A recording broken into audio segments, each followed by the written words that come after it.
What's one thing you wish you knew when you started collecting? Asks Peanut Butter Cracker 1. Hey Nintendo fans and collectors, Lithium here from my channel Nintendo Collecting. This is another entry into the Question Lithium series. I'm answering your questions about collecting or gaming in general. If you have a question, just sound off in the comments below.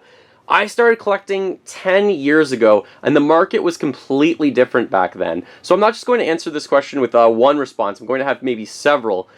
With collecting 10 years ago, I decided to focus on Nintendo, and there was a lot of reasons for that, but mainly, I thought I had a lot of games for Nintendo already, and they were high quality, they were some of my favorites of all time, but I was also looking at the market for Atari, Sega, Xbox, for PlayStation and for Nintendo, and I realized Nintendo games maintained value over time. So I'm actually very pleased with my decision back then to exclusively focus on Nintendo. I was collecting Dreamcast stuff, PlayStation stuff, Atari stuff for a short period of time, and then I thought, nope, just Nintendo. So 10 years ago, I'm really happy with that decision. But clearly, the biggest answer that I think most people might agree to, you wish you had some sort of ability to look into the future and see what was really expensive over time. If you could just predict, oh, this copy from Super Nintendo is going to be extremely expensive, like Hagane over time. Back then it was $130, now it's $1,000, and I haven't picked it up, and it's still not in my collection, and now I'll never get it unless I trade for it, because I'm never spending $1,000 on one particular item. So that's my biggest part of this response. What could I know then that would help me build my collection at an effective pace and rate with the right price back then? Clearly, I have a lot of boxes for many things, and boxes tend to double or triple the value of items right now. And I'm really happy I did get a lot of the boxes for a lot of systems, but I was able to see a lot of other boxes out there that were maybe doubles, so perhaps part of my answer could be, I wish I picked up more doubles over time, even of games if they were a good deal. The bulk of my response would be Kijiji, Craigslist, and garage sales 10 years ago were a lot more advantageous than they are today. I could find deals, I would find maybe a system for the N64, Super Nintendo, or GameCube with like 15 to 20 games for $100, and I would often go buy it, but sometimes I wouldn't because I had most of the games already, or I had the system, or it was a half-hour drive and I didn't deem it quote-unquote worth it.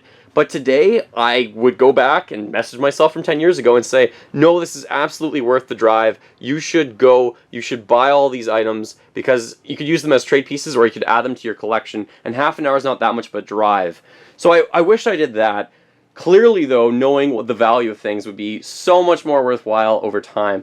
Right now, I've focused heavily on Amiibo to give you a more present-day example. Within the past year, I wish I had foresight. And I've spent a lot of money on Amiibo. I've never really bought one that's more expensive. I've always bought them from the store value. But all of the Animal Crossing Amiibo, and I have them all down here, I paid full price for those, mostly. I bought some of them, I bought one free if you pay for two.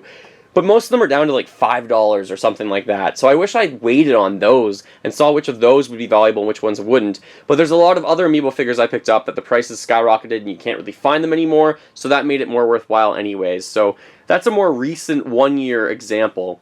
In terms of collecting old school stuff, I do think Nintendo Power magazines right now are becoming wonderfully nostalgic to so many people, including myself. I don't have a complete collection yet. I'm missing roughly 30 of these, and I have them displayed down here, which looks pretty cool. And I do like reading these. I never had a subscription, but a few of my friends did, and actually some of these issues are from my friends themselves.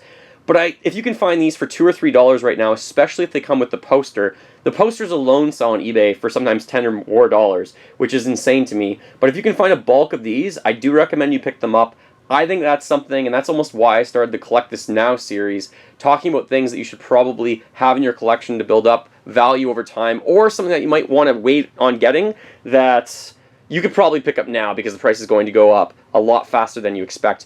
And that does include, I did a recent video for the white Wii U system and the Pro Controller. I finally looked up the Wii U Pro Controller price online, and it's over $100 box, maybe even $150 sometimes. That's crazy. So knowing things like that, or the NES Classic, for example, that was so hard to get your hands on, and I never knew Nintendo that would eventually just discontinue them. And they're about to have the Super Nintendo Classic, which they said they're going to make more of than the NES Classic Edition, but we'll see about that. So there's a lot of things that you could have foresight for that's within the past year or two, not even 10 years ago.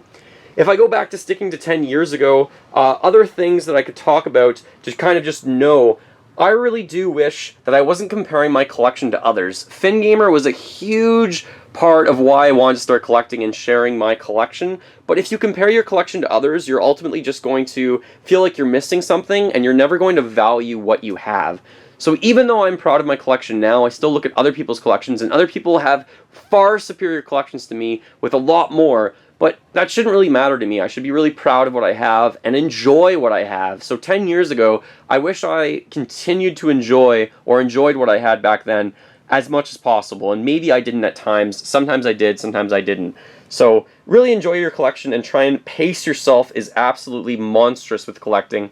So 10 years ago, I think I paced myself pretty well. And the main part of my answer as well, if you're looking for more information or more answers to this question, check out my line of collecting tips. It's called Collecting Tips 101. It'll be a card up on this video. I made that series. It was supposed to be a complete series. I might add to it some slight additions at some point. It's a few years old now, but it's everything I wish I knew when I started collecting. So that would be a great way to answer this question with more detail if you're interested. Thank you so much for your question. Again, if you have a question for me for this series, please just comment below. Put question lithium in it as well, and then I'll go through the questions and maybe I'll answer your question in an upcoming video.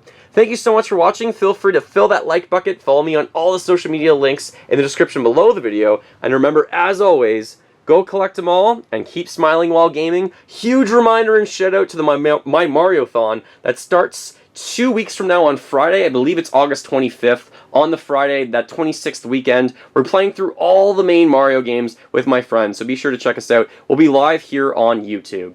Thanks for watching, everyone.